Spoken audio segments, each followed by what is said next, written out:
कहानी की शुरुआत मैक्स नाम के आदमी को दिखाते हुए होती है, जो सुबह उठते ही अपना काम करने लगता है। मैक्स के बेटे का नाम बॉब और उसकी बेटी का नाम जेनी था। दूसरी तरफ हम मैक्स की पत्नी को देखते हैं, जिसका नाम मिया होता है और वो भी उठते ही अपना काम करने लगती है। यह पूरा परिवार एक पहाड़ पर रहता था, इसलिए इनका कोई भी पड़ोसी नहीं था। तब बॉब उठकर अपने फूलों को ढकने लगता है, क्योंकि आज यहाँ पर केमिकल स्प्रे किया जाना था। दूसरी तरफ मिया मशीन को चालू कर देती है और मैक्स वहाँ पर स्प्रे करने लगता है। अब स्प्रे करते करते बॉब को छेड़ने लगता है। ये सब देखकर जेनी भी बहुत खुश होती है। जेनी अपने पिता से बहुत प्यार करती थी, जबकि बॉब अपनी माँ से ज्यादा करीब था। आगे स्प्रे के बाद बॉब नहाने चला जाता है, जबकि जेनी और मिया खाना बनाने लगती है। थोड़ी देर बाद बॉब खाना खाने लगता है, जबकि मैक्स उसके पास बैठा उसे ही देख रहा होता है। दरअसल बॉब जन्म से ही गूंगा और बहरा था और उसका दिमाग भी ज्यादा डेवलप नहीं हुआ था। आगे खाना खाने के बाद जेनी हमेशा की तरह पढ़ने लगती है। जेनी को पढ़ने का बहुत शौक था और वो अपने छोटे भाई को भी पढ़ाना चाहती थी। कुछ देर बाद बॉब कुछ सामान लेकर आता है। दरअसल इन लोगों को जब भी कोई चीज की जरूरत पड़ती है, यह लोग उसे शहर से मंगवा लेते हैं। जेनी अपने लिए हमेशा किताबें मंगवाती है और बॉब अपने खेलने के लिए खिलौना मंगवाता है। इस बार उसने दूरबीन मंगाई थी, जिसकी मदद से वो अपने आस पड़ोस में देखने लगता है। हम देखते हैं कि ये लोग कुछ ज्यादा अमीर नहीं थे, लेकिन यह छोटे मोटे काम करके अपना जीवन बिता लिया करते थे और इसी में ही यह लोग खुश भी रहते थे। फिर थोड़ी देर बाद रात हो जाती है और पूरा परिवार सोने चला जाता है। अगले दिन मिया बॉब को तैयार कर रही होती है, तभी मैक्स भी वहाँ तैयार होकर आ जाता है। दरअसल यह पूरा परिवार बॉब के दादा दादी से मिलने जा रहे थे। यह लोग हर साल बॉब की दादा दादी से मिलने जाया करते थे। बॉब के दादा दादी दूसरी पहाड़ी पर रहते थे और यह लोग एक लिफ्ट की मदद से उनके पास जाया करते थे। अब वहाँ पर जाते ही दादी उन सभी का स्वागत करती है, जिसके बाद वो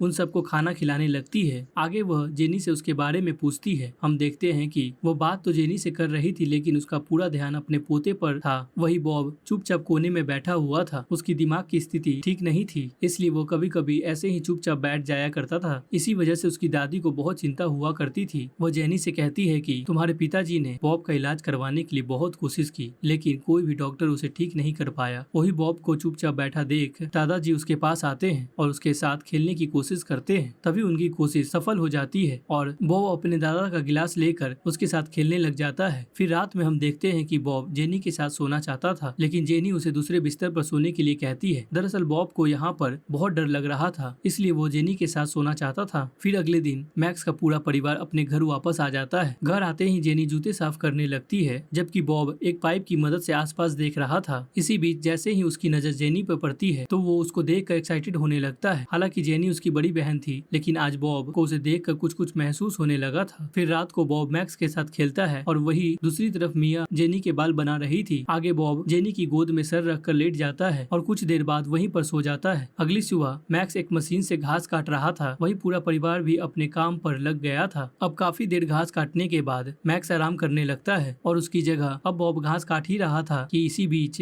वो मशीन बंद हो जाती है। बॉब उसे चालू करने की कोशिश करता है, लेकिन फिर भी वो मशीन चालू नहीं होती। वही यह सब देखकर मैक्स बॉब से कहता है कि और आगे मत जाओ, लेकिन तभी बॉब उस मशीन को चालू कर देता है और जैसे ही वो आगे बढ़ता है, वो मशीन खाई से नीचे गिर जाती है और टूट जाती है। मशीन की हालत को देखकर मैक्स को बहुत गुस्सा आता है। तभी बॉब भी समझ गया था कि अब उसकी पिटाई होने वाली है, इसलिए वो डर कर वहाँ से भाग जाता है। कुछ देर बाद रात हो जाती है, लेकिन बॉब पूरी रात घर पर वापस नहीं आता। फिर अगले दिन हम बॉब को देखते हैं, जो घर के बाहर पत्थर तोड़ रहा होता है। तभी पत्थरों की आवाज सुनकर मैक्स बाहर आता है और बॉब को ऐसा करते हुए देख लेता है। दरअसल बॉब बचपन से ही जिद्दी था और यह बात उसका पूरा परिवार जानता था। उन्हें पता था कि बॉब अपनी मर्जी से गया है, इसलिए वो वापस भी अपनी मर्जी से ही आएगा। फिर शाम को जेनी बॉब के लिए खाना लेकर आती है और फिर खाना गर्म करके बॉब को खिलाने लगती है। वही खाना खाने के बाद बॉब पहाड़ पर ही सो जाता है। तभी जेनी उसके लिए तकिया और कंबल लेकर आती है। वो बॉब को तकिया और कंबल देती है और फिर वहाँ पर आग जलाकर उसी के पास बैठ जाती है। तभी हम देखते हैं कि रात हो जाती है और क्योंकि अब वहाँ पर बहुत ज्यादा ठंड बढ़ चुकी थी, इसलिए जेनी भी बॉब के पास उसके कंबल में चली जाती है। फिर अगली सुबह जब वो दोनों सोकर उठते हैं, तो वो समझ जाते हैं कि कल रात उन दोनों के बीच में कुछ तो गलत हुआ था। वो दोनों एक दूसरे से कुछ नहीं कहते, बल्कि उठकर अपने अपने कपड़े पहनने लगते हैं। थोड़ी देर बाद जेनी अपने माँ बाप के साथ वापस काम पर लग जाती है। वही बॉब अभी भी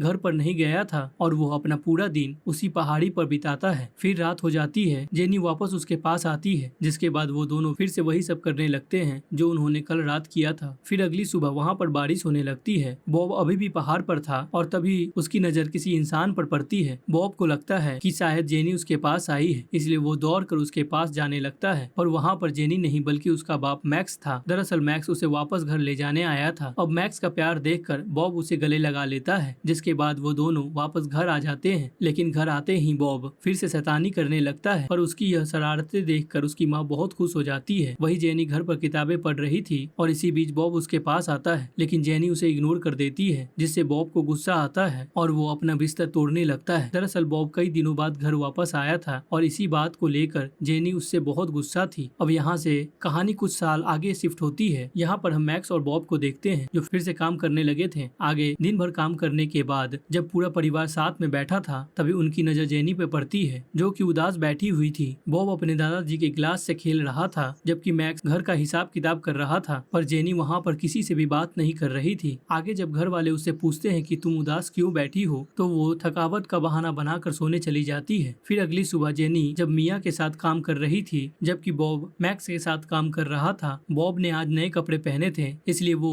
आज बहुत खुश नजर आ रहा था। दरअसल मैक्स ने बॉब को अपने पुराने कपड़े दिए थे और मैक्स के कपड़े बॉब को पूरे फिट आ गए थे। अब दिन भर काम करने के बाद वो दोनों भाई बहन अपने कमरे में आ जाते हैं। वही दूसरी तरफ मैक्स पैसों का हिसाब लगा रहा था। दरअसल वह एक टीवी खरीदना चाहता था और उसी के लिए पैसे इकट्ठा कर रहा था। वही हम जेनी को देखते हैं, जिसको नींद नहीं आ रही थी क्योंकि वह किसी बात से बहुत ज्यादा परेशान थी। फिर अगले दिन बॉब जेनी के लिए एक बड़ा सा शीशा लेकर आता है। दरअसल वह कई दिनों से जेनी को उदास देख रहा था, इसलिए वो उसे खुश करना चाहता था। फिर रात को जब मैक्स और मिया सो जाते हैं, तो दूसरी तरफ बॉब और जेनी अपने कमरे में जाकर इंटीमेट होने लगते हैं। इसके बाद कहानी कुछ दिन आगे शिफ्ट होती है। दिन गुजरने के साथ साथ मौसम भी बदल चुका था। फिर ऐसे ही एक दिन मिया और जेनी घर पर बैठी थी। वो दोनों काम कर रही थी और साथ में बातें भी कर रही थी। फिर बातों ही बातों में जेनी मिया से कहती है कि मैं आपको कुछ बताना चाहती हूँ। मिया उसकी बातें सुन रही थी, लेकिन तभी जेनी उसे कुछ नहीं बताती। मिया जब उससे पूछती है कि क्या हुआ बेटा, तभी जेनी उसे गले लगाकर कहती है मैं पेट से हूँ। अब यह सुनते ही मिया हैरान रह जाती है, लेकिन फिर भी वह जेनी से कुछ नहीं कहती। आगे जेनी मिया को सब कुछ सच बता देती है कि मेरे पेट में बॉब का बच्चा है। वही यह सब जानकर मिया बहुत दुखी होती है। अब उसे यह बात मैक्स को भी बतानी थी, क्योंकि वही जेनी का ऑपरेशन करा सकता था। और कुछ ही देर बाद मिया मैक्स को सब कुछ बता देती है कि जेनी बॉब के बच्चे की माँ बनने वाली है। अब यह सुनते ही मैक्स को इतना गुस्सा आ जाता है कि वह जल्दी से अपनी गन निकाल लेता है। दरअसल वह अब बॉब और जेनी को मार डालना चाहता था, लेकिन मिया जैसे तैसे उसे रोक लेती है। वही जेनी ने भी उनका शोर सुन लिया था। तभी मैक्स जल्दी से अपनी गन को लोड कर लेता है और अपने बच्चों की तरफ जाने लगता है। फिर जैसे ही उसकी नजर जेनी पे पड़ती है, तो उसका खून खौलने लग जाता है। अब इससे पहले कि वो जेनी को मार डालता, तभी बॉब पीछे से आकर उसे पकड़ लेता है। वह उससे उसकी गन छीनने की कोशिश कर रहा था कि तभी गोली चल जाती है। हम देखते हैं कि यह गोली मैक्स को लगी थी, जिससे मैक्स वहीं पर मर जाता है। वही मैक्स को मरा हुआ देखकर मिया को सदमा लग जाता है और वो भी जमीन पर गिरकर मर जाती है। तभी यह सब देखकर वह दोनों बच्चे बहुत दुखी होते हैं, क्योंकि उन्होंने यह कभी सपने में नहीं सोचा था कि उनकी वजह से उनके माता पिता मारे जाएंगे। इसके बाद जल्दी ही वह दोनों अपने माता पिता के फ्यूनरल की तैयारी करने लगते हैं। वो दोनों बहुत दुखी थे, लेकिन अब चाहकर भी